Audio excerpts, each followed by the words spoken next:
Dragi prijatelji, večeras ćemo obraditi jedan slučaj koji se desio daleke 2005. godine, ali on generalno ne sme biti zaboravljen. Pre svega zato što se radi o jednom izuzetnom mladiću i smatram da njegova smrt može da bude pouka za mnoge ljude koji budu gledali ovu emisiju. 18. septembra 2005. godine dežurnu službu Policijske uprave grada Beograda pozvao je uznemireni muški glas i rekao je: molim vas, dođite hitno u Ustaničku broj 75, nalazi se telo mog mrtvog brata. I naravno, policija je odmah krenula na teren. Po dolasku na navedenu adresu ustanovili su da se radi o Aleksandru Vujanoviću. A ko je zapravo bio Aleksandar Vujanović? Aleksandar Vujanović je rođen 1969. godine u Beogradu, u jednoj porodici intelektualaca. Imao je i mlađeg brata, ali ta porodica je generalno spadala u onu pravu gradsku beogradsku porodicu. Aleksandar je, naravno, posle završenog vrtića, gde je bio u toj predškolskoj ustanovi, bio je i tamo zapažen od svojih vaspitača da se posebno isticao u rešavanju mnogih matematičkih problema. Čak su one vaspitačice u tom periodu imale utisak da je to dete toliko inteligentno i da ima znanje iz matematike kao da je učenik recimo 4. razreda osnovne škole. I one su to i prijavljivale njegovim roditeljima.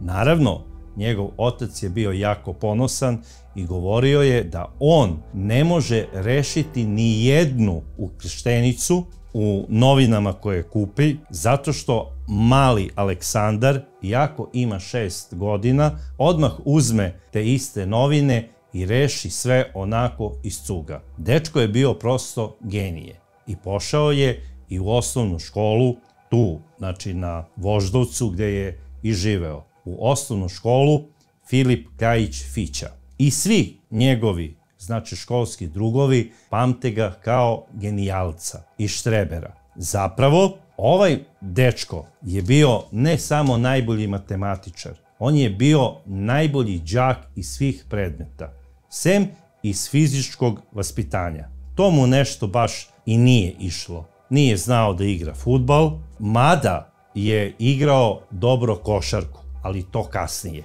Deca ga pamte po tome da su volela da sede do njega. A zašto? I to oni uglavnom mangupčići. Pa voleli su da sede da bi prepisivali. Najviše na časovima matematike, a kasnije fizike i hemije. Jer mali Aca je sve to rešavao bez greške i dobijao je samo petice. Bio je Vukovac. Išao je na raznorazna takmičenja. Matematika, fizika, srpsko-hrvatski jezik, hemija i mnogi drugi predmeti i na svim tim takmičenjima iz raznih oblasti, ako nije osvajao prva mesta, uvek je bio zapažen i među prvima. I nastavnici, a i deca su ga smatrali malim Einsteinom. Zvali su ga genije. Sve do jednog trenutka dok nije dobio nadimak Kvisko. A zašto je dobio nadimak Kvisko? To je u stvari nadimak koji je on imao u osnovnoj školi Filip Kljajić Fića, zato što je obožavao čuvenu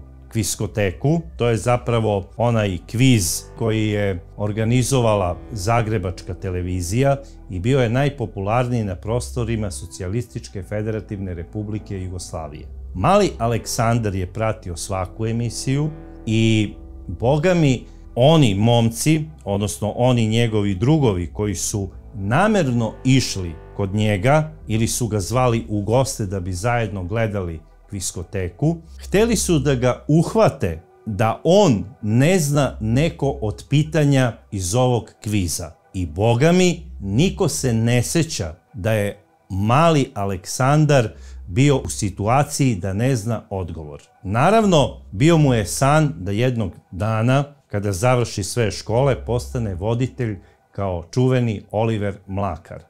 Jer tada dok je bio dete, on je smatrao da Oliver Mlakar je genije koji sve to zna što kviskoteka traži od učesnika kviza.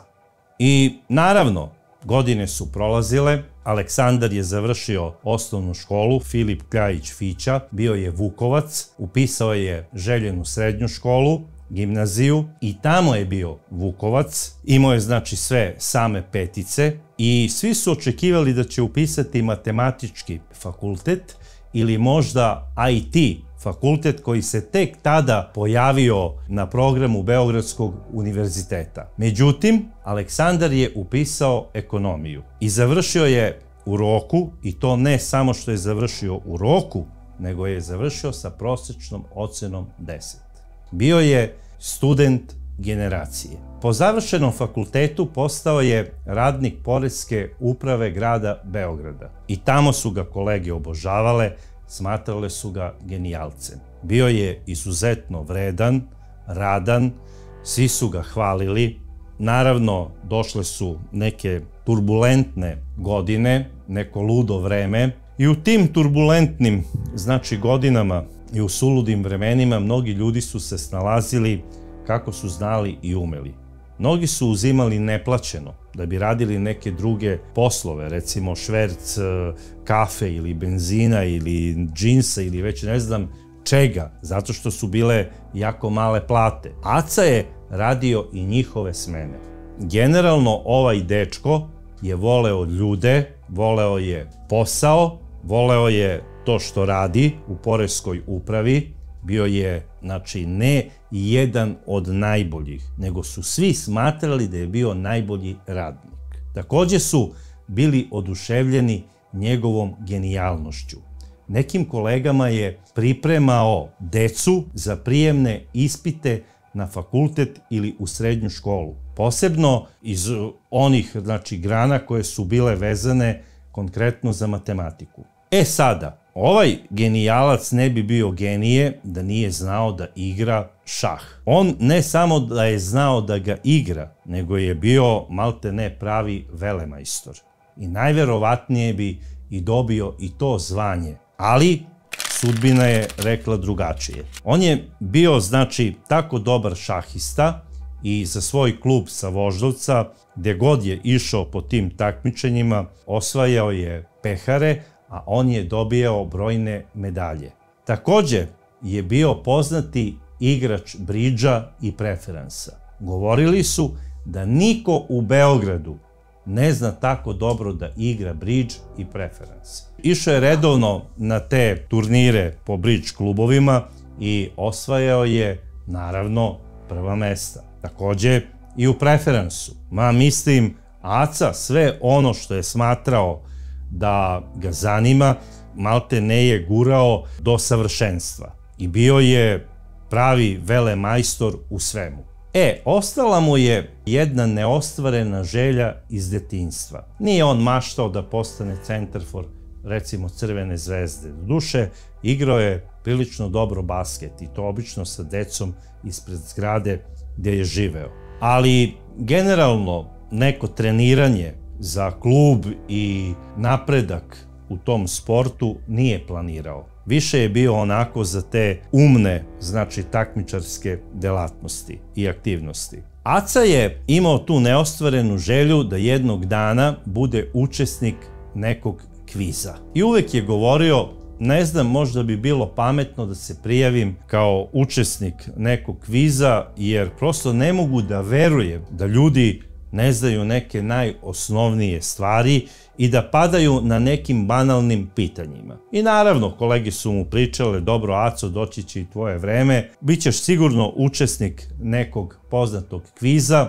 Bože moj, polako, budi samo strpljiv. Međutim, iako je Aca imao mnogo iskustva u tim umnim stvarima, nažalost nije imao iskustva u onim životnim stvarima. Nije imao iskustva ni sa ženama, nije imao iskustva ni sa mangupima sa ulice. On je smatrao da su svi ljudi dobri, nije mogao uopšte da pojmi da postoje ljudi koji su spremni da za šaku običnih novčanica koje ne vrede više od jednog pića u kafani naprave nekome zlo. Aca je jednostavno pripadao grupaciji ljudi koji su se bavili umnim stvarima i generalno je spadao u tu intelektualnu elitu.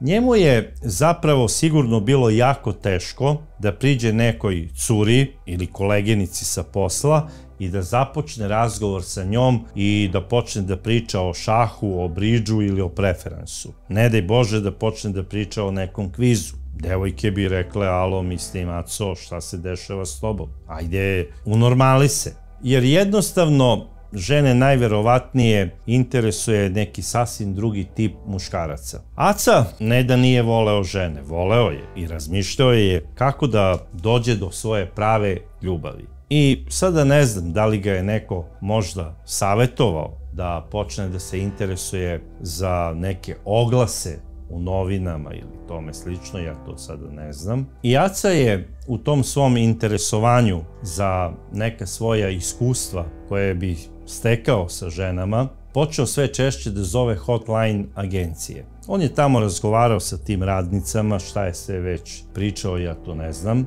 U nekom periodu to mu je bilo interesantno, međutim, posle je izgubio interesovanje i za takav vid komunikacije sa ženama. Ali, generalno, taj razgovor sa ženama mu je sigurno dao neko iskustvo koje ga je ohrabrilo i on je želeo da pređe na sledeći nivo. I počeo je da zove oglase iz novina koje su reklamirale tada u tom periodu prelepa plavuša, bujnih grudi ili recimo prelepa crnka ispunjava sve vaše želje i tako dalje. I onda je zakazivao sastanke tim devojkama, sa nekima se najverovatnije i viđao, neke su mu naravno zakazivale sastanak na ko zna kom mestu, tipa Hotel Srbija ili hotel na Avali, gore na Avalskom putu, 1001 ruža ili kako se već zove. Međutim, on nije hteo da ide na takva mesta. On je insistirao da devojke dođu kod njega u njegov stan. I naravno, uglavnom su to odbijale. Pretpostavljam iz razloga zato što izlaze iz vidokruga svoje zaštite, odnosno makroa. I sada u tom traženju svoje prave ljubavi, Aleksandar je naišao i na oglas koji je u stvari bio prijava za jedan kviz i on se prijavio. I malte ne, posle te prijave njemu se ostvaruje dečački san da učestvuje u kvizu te daleke 2005. godine koji se zvao Sam protiv svih. I ne samo da je Aca učestvovao na tom kvizu, nego je u maju 2005. godine došao do samog finala. 20.612 dinara. Šta vi? Igrali na sve ili ništa? Pa, točno. U finalu nije osvojio premiju od 1.000.000 dinara, osvojio je 400.000 dinara. 400.000 sigurnih, onda možemo ali se kockati. Za Aleksandra ne tako puno, samo 400.000 dinara. Aleksandra, zadovoljni? Pa, nisam nezadovoljno. On je osvojio u tom finalu 400.000 dinara, što je bila onako pristojna suma da bi povećala nečiji budžet. Bio je miljenik nacije, ne zato što je osvojio 400.000 dinara, već zato što je stvarno pokazao veliku genijalnost. I svi su navijali za Acu. Dobro, Aca nije osvojio 15.000 kako je planirao, odnosno nije osvojio 1.000.000 dinara, ali, bože moj, život ide dalje. U preduzeću, odnosno u firmi gdje je radio, u poreskoj upravi, dočekali su ga kao nacionalnog heroja. Svi su govorili, Aco, svaka ti čast, ti si naš Einstein. I bili su ponosni na njega. I govorili su mu, Acika, obavezno da se prijaviš i za neki sledeći kviz, jer ti si genije. Naravno, i svi njegovi drugovi koji su se tada družili sa njim, govorili su, Aco, postani glavna priča tih takmičenja, prijavljuj se za sve moguće kvizove na svim televizijama i guraj, brate, dok možeš. A generalno ćeš uvek stizati do polufinala, ako ne i do samog finala, jer ti si Einstein. Nakon uspeha u kvizu dobio je samopouzdanje i počeo je da lista te oglase gde se devojke reklamiraju u smislu druženja, masaža i tome slično i pozvao jednu atraktivnu crnku da bi ga izmasirala, jer je tako stajalo u oglasu. I devojka je rekla u redu, dolazim znači i na zakazanu adresu, ali morat ćeš da platiš taksi usluge. On je rekao nema problema, dao je adresu i posle izvesnog vremena ona je zazvonila na vrata njegovog stana. On je otvorio i bio je oduševljen. Pre svega njenim izgledom, jer je upravo tako i zamišljao da će doći upravo takva devojka. Znači, opis u oglasu je apsolutno odgovarao njenom izgledu. Bila je mlada, lepa, atraktivna. Sada šta je sve ulazilo u taj sklop masaže, ja to ne znam, ali generalno se to njemu očigledno dopalo i Aca je sa njom sigurno ostvario neke svoje fantazije o kojima je maštao možda još iz doba puberteta. I Aleksandar je Tamari dao predlog da oni nastave to njihovo druženje i u daljem periodu, odnosno da se redovno viđaju radi masaže, što je ona i prihvatila. Posle, recimo, 2 ili 3 nedelje njihovog zajedničkog druženja ili kako je Aleksandar između njih dvoje govorio, zabavljanja, jer on je očigledno smatrao taj njihov kontakt kao odnos momka i devojke, zapravo da se zabavljaju, odlučio da Tamari kupi telefon. Tako je i Tamara sama rekla da je on njoj kupio telefon u iznosu od 300 eura. Zato što je bio zadovoljan pre svega njenim uslugama oko masiranja. Takođe, Aleksandar je prilikom tog njihovog druženja i odnosa, dok su ispijali recimo flašu crnog vina ili dok su jeli picu koju je on doneo iz obližnje pizzerije pre toga, njoj govorio neke lepe pesmice na stranim jezicima i onda je ona onako sva zbunjena. Tamara je bila devojka koja nije znala strane jezike. Pitala ga je, dobro Aco, koji je to jezik? I on bi rekao, pa to je francuski. Posle toga bi tu istu pesmu ispričao na engleskom i tako na više tih stranih jezika, jer je Aca bio poliglota. Govorio je nekoliko stranih jezika perfektno. I u jednom trenutku Tamara je pitala Aleksandra da li bi on želeo da je nauči neki od tih stranih jezika. I naravno, njihovo druženje je počelo da se zasniva na tome da je ona navodno dolazila kod njega da bi učila engleski jezik. I nakon toga bi najverovatnije usledila masaža na obostrano zadovoljstvo.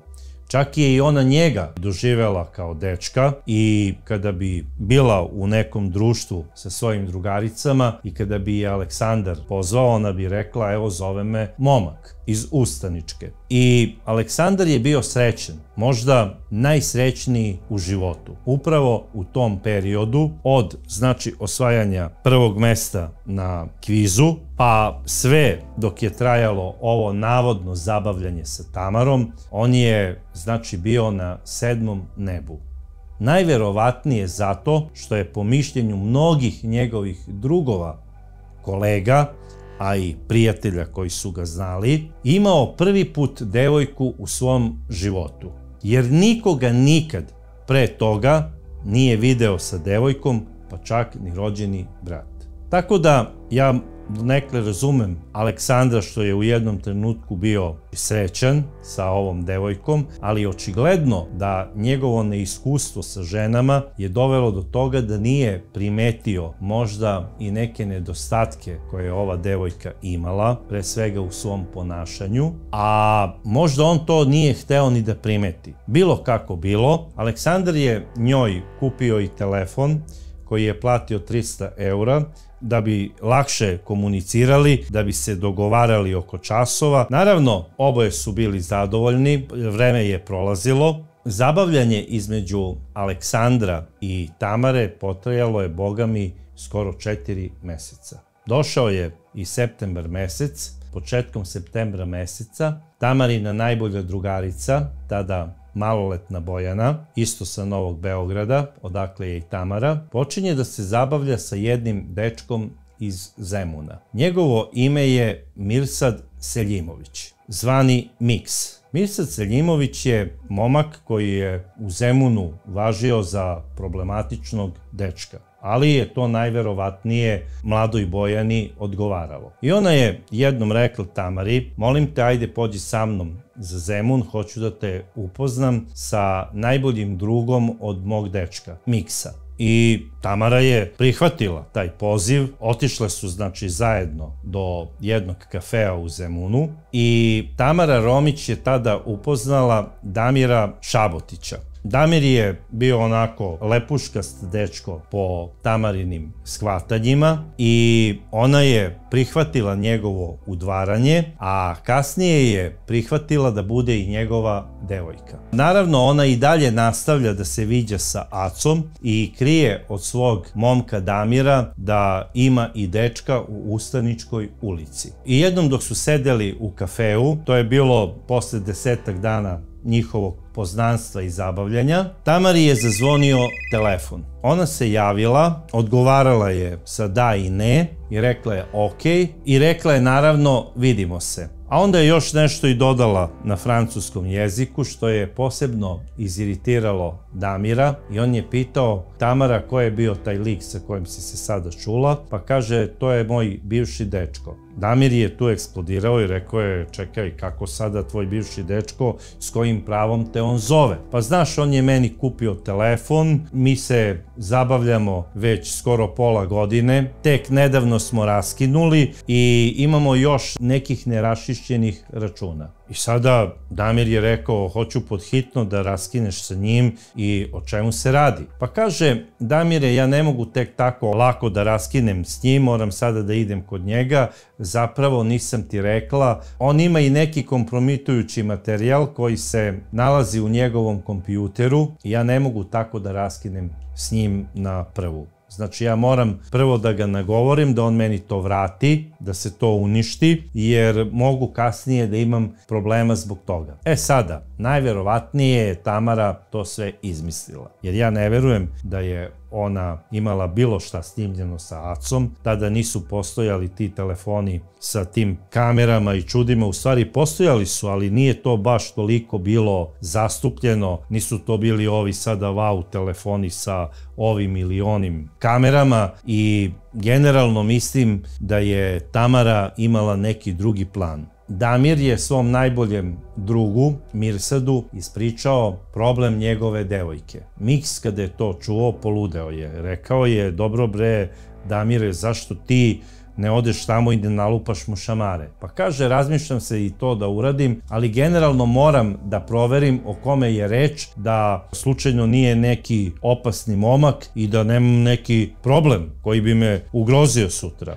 I onda je on počeo da ispituje Tamaru o kome se zapravo radi. I Tamara je rekla, pa vidi, to je jedan dečko, malo stariji od mene, ima 30 godina, radi u jednoj uglednoj firmi, dobro je plaćen, inače dobar je šahista i pobednik je jednog kviza i osvojio je prvo mesto. I boga mi, uzeo je dobru lovu. Ovaj kad je to čuo, on je onako rekao, pa dobro, mislim, nije loše da ti i dalje nastaviš da se viđaš sa njim dok ne proveriš gde on tačno čuva te kompromitujuće snimke i mi ćemo otići jednog dana, ja i Mirsad, odnosno ja i Miks i uzet ćemo, ako treba, ceo kompjuter i bacit ćemo to recimo u Dunav. Kratko i jednostavno, odemo do Pančevačkog mosta i ćao Mićo i zdravo, doviđenja. I ona je rekla, pa dobro, ok, sve ću ja to da ispitam i moram još samo da ti kažem nešto. On u svojoj vitrini ima puno nekih zlatnih medalja. I sada kada je ovaj to čuo zlato, najverovatnije se istripovao da on ima, mislim, tamo ko zna koliko kilograma nakita i zlata. Rekao je, dobro, mislim, očigledno se radi o bogatom čoveku. I sada su oni, znači, najverovatnije počeli da prave plan kako da opljačkaju Acu. Zapravo, plan su počeli da prave najverovatnije Tamara kao glavni tiper, Damir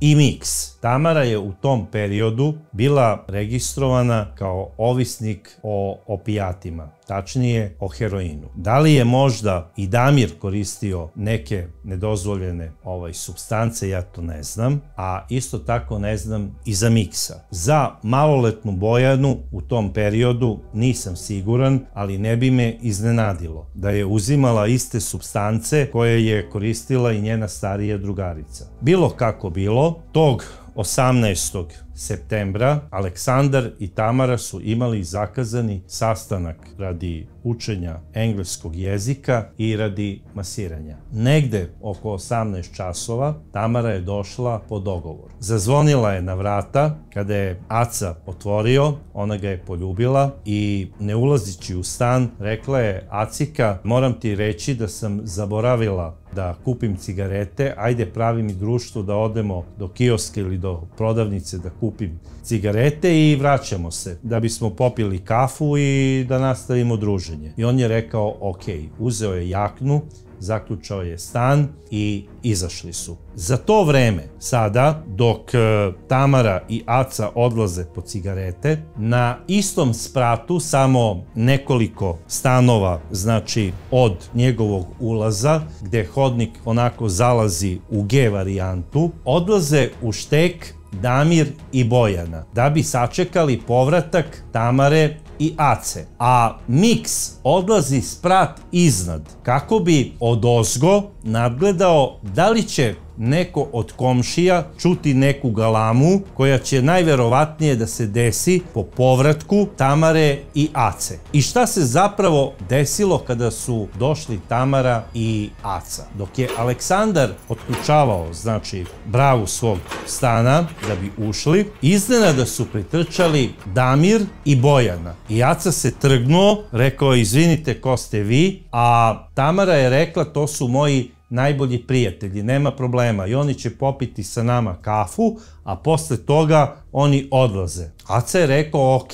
Međutim, u tom trenutku dotrčava i Miks. I kada je Aleksandar otvorio, znači, vrata, bukvalno ga je Miks gurnuo i on je uleteo i pao u hodnik svog stana. Odmah su posle toga utrčali i Bojana, Damir i Tamara. Zaključali su ulazna vrata, a Damir prilikom ulaska on je pogledao da slučajno nema nekog na hodniku. I kada je bio siguran da nema nikog, rekao je Miksu da odvedu Acu tamo do kompjutera da bi im on dao kompromitujuće snimke.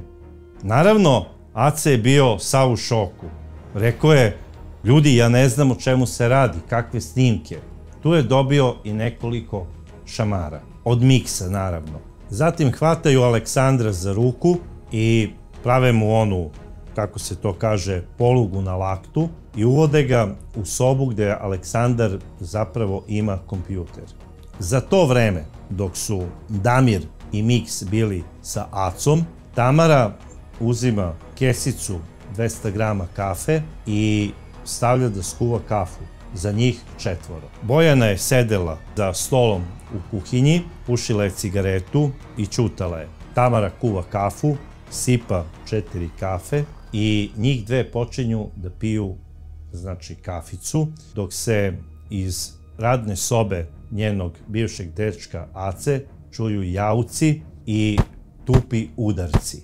U jednom trenutku Tamara je ustala da vidi šta se dešava i videla je Damira kako je stavio peškir preko usta njenog bivšeg dečka Ace i svezao je taj peškir, a Miks ga je tukao po telu, tako što ga je udarao pesnicama i nogama u predelu grudi i stomaka.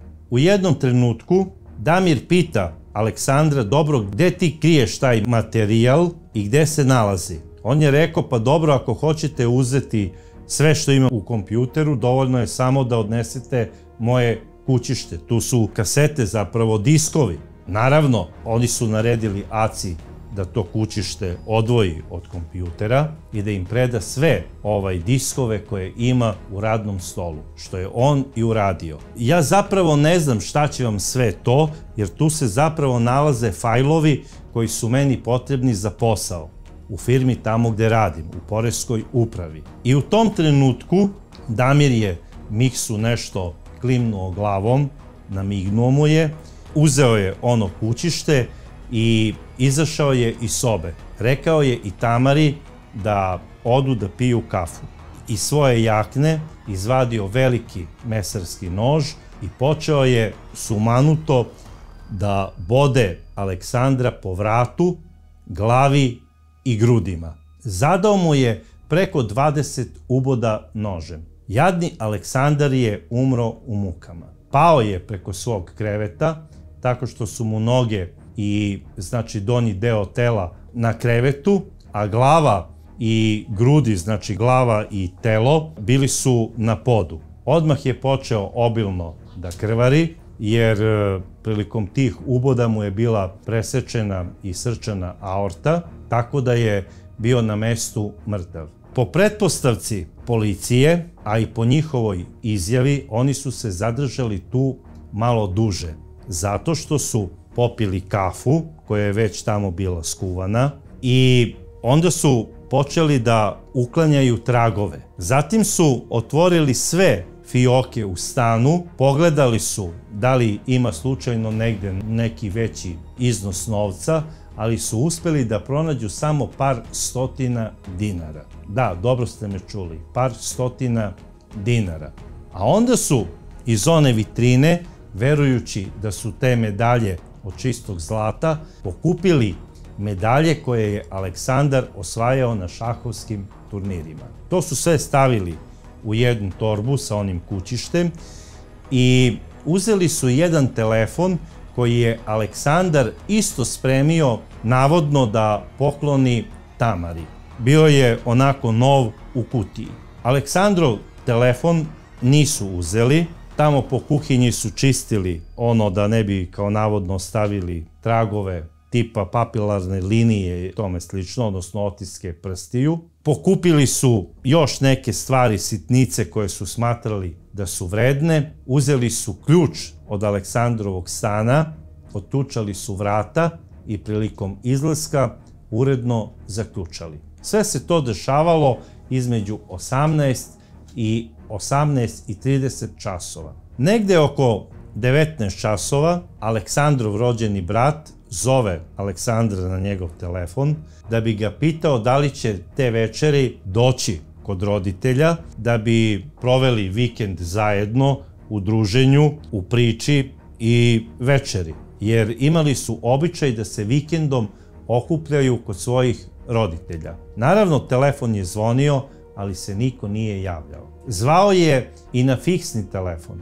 Niko se nije javio. Zvao je i jednog komšiju da ode i da pozvoni na Aleksandrova vrata, što je ovaj i uradio, ali niko nije odgovarao. Aleksandrov brat je bio zabrinut zašto se Aca ne javlja, jer da je negde otišao sigurno bi mu javio. I kada je bio siguran da Aleksandar nije unutra, hteo je da uđe u stan, izvadio je ključeve, jer imao je rezervne ključeve od stana kod sebe, otvorio je vrata, ušao je i sledio se. Odmah je video da je Aleksandar u lokvi krvi i da se nalazi u dnevnom boravku tako što mu je glava na podu i da obilno krvari. To je bilo u 20 časova. I brat je uzeo telefon i pozvao je policiju. Policija je ubrzo stigla i počeo je uviđaj.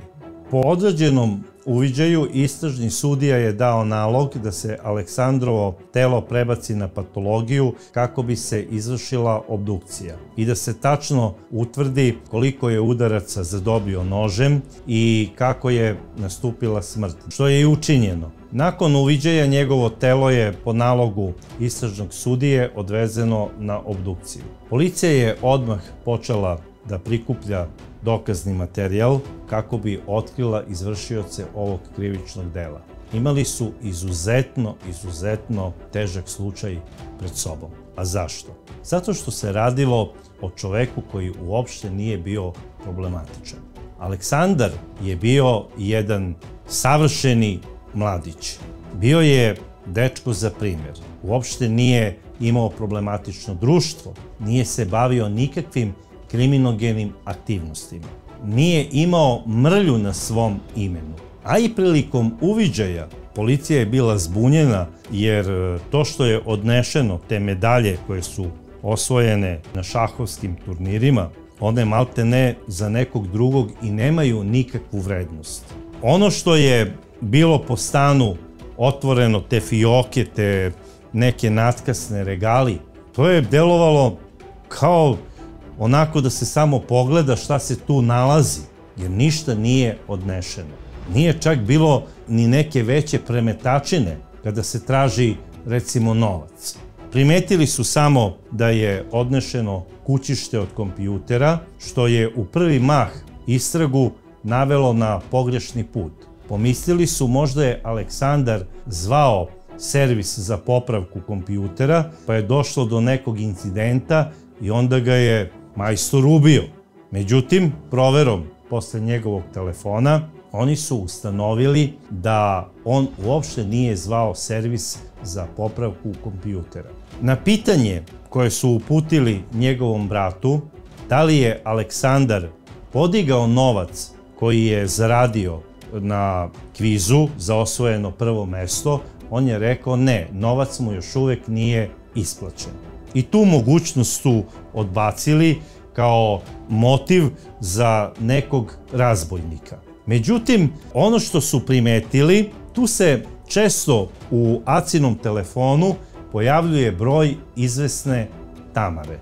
Niko nije znao ko je ta devojka, čak ni njegov rođeni brat. Onda su policajci počeli da se interesuju o kojoj je curi reč. Veštačenjem baznih stanica ustanovili su da je devojka sa Novog Beograda.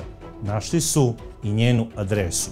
Odmah su od kolega sa Novog Beograda dobili informaciju da je devojka malo problematična, da koristi heroin, a najverovatnije da radi još neke druge nedozvoljene radnje, da bi došla naravno, do droge.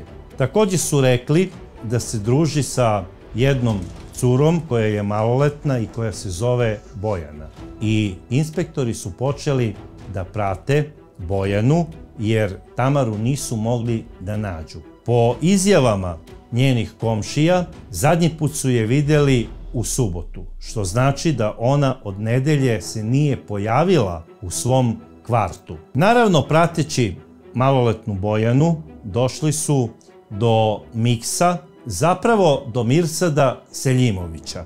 Odmah su shvatili da se radi o višestrukom povratniku za teža krivična dela krađe, obijanje kioska, tuđih stanova i slično. Ovde je već policijskom zaključku već postojao neki osnov sumnje da je možda Miks učesnik ovog teškog krivičnog dela ubistva.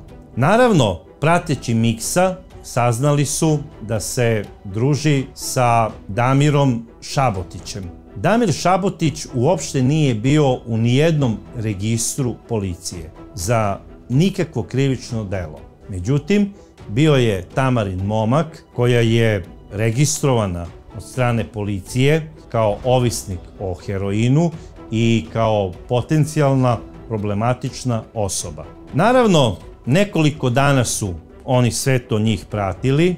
Aleksandrovo telo je vraćeno sa obdukcije i 5. dana posle ubistva on je i sahranjen na centralnom groblju. Naravno, bio je veliki broj ljudi na toj sahrani, posebno svi radnici iz njegove firme, zatim njegovi školski drugovi iz osnovne škole, iz srednje škole, sa fakulteta, ne svi, ali oni koji su ga znali i koji su ga voleli, naravno. Bilo je i pripadnika policije, koji su gledali da li možda slučajno na sahrani nije i Tamara. jer je zvanično ona negde tamo registrovana kao njegova prijateljica sa kojom se on viđao u zadnjih nekoliko meseci. Nije se pojavila, ali svejedno što nije došla, policija ju je znači locirala u Zemunu, da se nalazi u stanu svog novog dečka Damira i odmah posle sahrane napravljena je akcija hapšenja na više lokacija. Izdat je nalog da se uhapsi Bojana na Novom Beogradu, iako je maloletna, da se uhapsi Mirsad Seljimović, zvani Miks, i da se uhapse Damir i Tamara. I u ranim jutarnjim časovima policija je na ove 3 lokacije uhapsila svo 4. I svi su bili privedeni u gradski sud 29. novembar. Tamo je policija u prisustvu istražnog sudije počela da radi istragu. Uzeta je izjava od Damira, od Miksa i od maloletne Bojane. Svi su se uglavnom branili ćutanjem. Ćutanjem se branila i Tamara. Međutim, po nalogu istražnog sudije, svo 4 su stavljeni u 4 različite sobe za posmatranje i inspektori su pratili njihovo ponašanje u tim sobama. Miks je bio hladan ko špricer. Nije pokazivao nikakve emocije, niti neke reakcije. Boga mi, i Bojana se tako ponašala, iako je maloletna. Damir je bio nervozan i non stop je šetao. Tamara je takođe bila nervozna, lomila je prste, grickala je nokte i stalno je cupkala nogama. Posle izvesnog vremena Tamara ustaje i lupa u staklo. Zove inspektore. Ona je znala da oni nju posmatraju. I kada su policajci ušli, ona je rekla: vidite, ja znam sve o ovom ubistvu koje vas zanima. Policajac je klimnuo glavom i rekao je: devojko, bilo bi ti pametno da kažeš sve što znaš, jer bez obzira što se i Miks brani ćutanjem, kada smo njega hapsili, njegova majka je prišla i pitala je Miksa: zašto te sada vodi policija, šta si sada ukrao? A on je svojoj majci rekao: ubio sam čoveka. I ona je pala u nesvest. Tako da je policija bila sigurna da su oni izvršioci ovog krivičnog dela. A osim toga, kod Damira su pronašli torbu u kojoj je bilo kućište Aleksandrovog kompjutera, kao i njegove zlatne medalje koje je osvajao po šahovskim turnirima. Tako da ja ne znam šta su sada oni pokušavali kao da se brane ćutanjem kada je policija imala dokaze. Takođe je pronađen i telefon koji je bio u kutiji sa računom i nije postojala nikakva šansa da ovo 4 mladih ljudi nije izvršilo ovo krivično delo ubistva.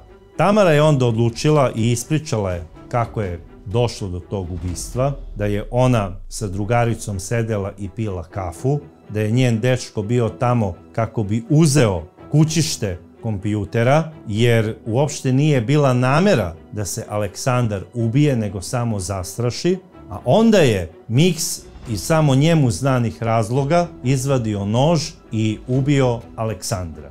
Međutim, Damirova izjava je bila nešto drugačija. Rekao je da se on dogovorio sa Miksom da ubiju Aleksandra, a da potom urade premetačinu, jer su očekivali da će pronaći veću količinu novca koju je Aleksandar dobio za osvajanje prvog mesta na kvizu. I kada se sve stavi onako u obzir, oni su izvršili krivično delo teškog ubistva sa umišljajem, da bi došli do novca koji je Aleksandar osvojio učešćem u kvizu sam protiv svih. Ne znam šta reći. Dokazi su postojali, tužilaštvo je podiglo 3 optužnice, i to protiv Tamare Romić, zatim protiv Damira Šabotića i protiv Mirsada Seljimovića, dok je maloletna Bojana oslobođena optužbi za ovo krivično delo. Suđenje je trajalo godinu dana, Damir je osuđen na 14 godina zatvora, Tamara Romić je osuđena na 15 godina zatvora kao organizator i tiper, a Mirsad, zvani Miks, osuđen je na 15 godina zatvora kao ubica i direktni izvršilac ovog krivičnog dela. Njima nije moglo biti suđeno u tom trenutku po nekom težem članu za neku veću vremensku kaznu zatvora, zato što oni u trenutku izvršenja nisu imali navršenu 21 godinu. Bili su mlađa punoletna lica. Generalno, za ovaj slučaj su bili zainteresovani i neki poznati advokati. Jedan od najuglednijih advokata u Srbiji branio je Tamaru, tvrdeći da je ona nevina i da treba da bude oslobođena kao i Bojana. Međutim, ona je upućena na izdržavanje zatvorske kazne. 2012. godine, promenom vlasti, svo troje su dobili amnestiju. Faktički njihova kazna je smanjena za 25%, tako da su oni već davno na slobodi. Oni su izdržali, znači, zatvorsku kaznu koja im je bila izrečena. I ja generalno ne bi sada hteo da komentarišem visinu kazne, jer oni su po tadašnjem zakonu, a i po ovom sadašnjem, osuđeni na najveće vremenske kazne, koja je bila predviđena za mlađa punoletna lica. Takav je zakon u Srbiji i ja sada ne mogu da kažem zašto nisu dobili 40 godina.